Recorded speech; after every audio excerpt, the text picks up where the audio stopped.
കട്ടപ്പന നഗരത്തിനുള്ളിലെ റോഡുകൾ മുഴുവൻ കുളമായി മാറി. നഗരത്തിലെ പ്രധാന റോഡുകളും ബസ് സ്റ്റാൻഡ് ഉൾപ്പെടെയുള്ള പൊതു ഇടങ്ങളിലേക്കുള്ള കവാടങ്ങളുമാണ് കാൽനടയാത്രക്കാർക്കും വാഹനയാത്രക്കാർക്കും ദുരിതമാകുന്നത്. ഇതോടെ യുവജന സംഘടനകൾ പ്രക്ഷോഭത്തിന് ഒരുങ്ങുകയാണ്. മഴ പെയ്താൽ കട്ടപ്പന നഗരത്തിലെ റോഡുകളിൽ കുളങ്ങൾ ആവശ്യത്തിൽ ഏറെയാണ്. വെള്ളക്കെട്ടുകൾ കടക്കാൻ ഡ്രൈവർമാർ സാഹസിക യാത്ര നടത്തണം. കാറുകൾ ഉൾപ്പെടെയുള്ള ചെറുവാഹനങ്ങൾ ഗർത്തങ്ങളിൽ ചാടി കേടുപാടുകൾ സംഭവിക്കുന്നതും പതിവാണ്. കൂടാതെ ഗട്ടറുകളിൽ വീണ് നിരവധി ആളുകൾക്കും അപകടമുണ്ടാകുന്നുണ്ട്. നഗരപാതകൾ ഭൂരിഭാഗവും സഞ്ചാരയോഗ്യമല്ലാതായതോടെ നഗരസഭാ ഭരണസമിതിക്കെതിരെ പ്രതിഷേധവും ശക്തമായി. വ്യാപാരികളും യുവജന സംഘടനകളും ഉൾപ്പെടെ സമരരംഗത്തേക്ക് കടക്കുകയാണ്. നഗരസഭയിലെ വിവിധയിടങ്ങളിലെ പോക്കറ്റ് റോഡുകളടക്കം ശോചനീയാവസ്ഥ തുടർന്നുകൊണ്ടിരിക്കുകയാണ്. വലിയ ഗർത്തങ്ങൾ രൂപീകൃതമാകുന്ന സാഹചര്യമാണ് ഇപ്പോൾ നിലവിലുള്ളത്. എന്നാൽ ഇതിനെതിരെ വിവിധ ഘട്ടങ്ങളിൽ സമരപ്രക്ഷോഭങ്ങൾ നടത്തിയിട്ടും അത് തിരിഞ്ഞു നോക്കാത്ത ഒരു രീതിയാണ് കട്ടപ്പന നഗരസഭ സ്വീകരിക്കുന്നത്.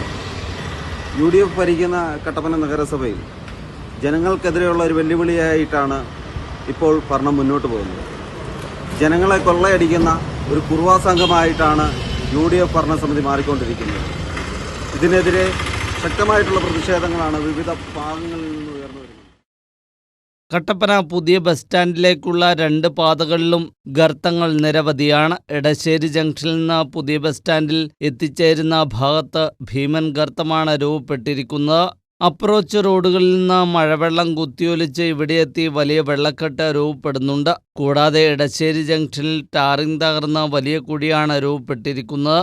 നഗരസഭാ ജംഗ്ഷനിൽ നിന്ന് പുതിയ ബസ് സ്റ്റാൻഡിലേക്കുള്ള റോഡിൽ 2 അടിയോളം താഴ്ചയുള്ള ഭീമൻ കുഴിയാണുള്ളത്. മഴ പെയ്യുമ്പോൾ ഗതാഗതം തടസ്സപ്പെടും വിധം ഇവിടെ വെള്ളക്കെട്ട് രൂപപ്പെടുന്നത് പതിവാണ്. പുതിയ ബസ് സ്റ്റാൻഡിൽ നിന്ന് cooperative institute of medical science കോളേജിന്റെ മുമ്പിലൂടെയുള്ള പോക്കറ്റ് റോഡും തകർന്ന നിലയിലാണ്. കൂടാതെ പാറക്കടവിന് സമീപത്ത് ജ്യോതിസ് ജംഗ്ഷൻ സ്കൂൾ കവല ബൈപ്പാസ് റോഡിൽ നിന്ന് പുതിയ ബസ് സ്റ്റാൻഡിലേക്കുള്ള പോക്കറ്റ് റോഡ് പൂർണ്ണമായും തകർന്നു.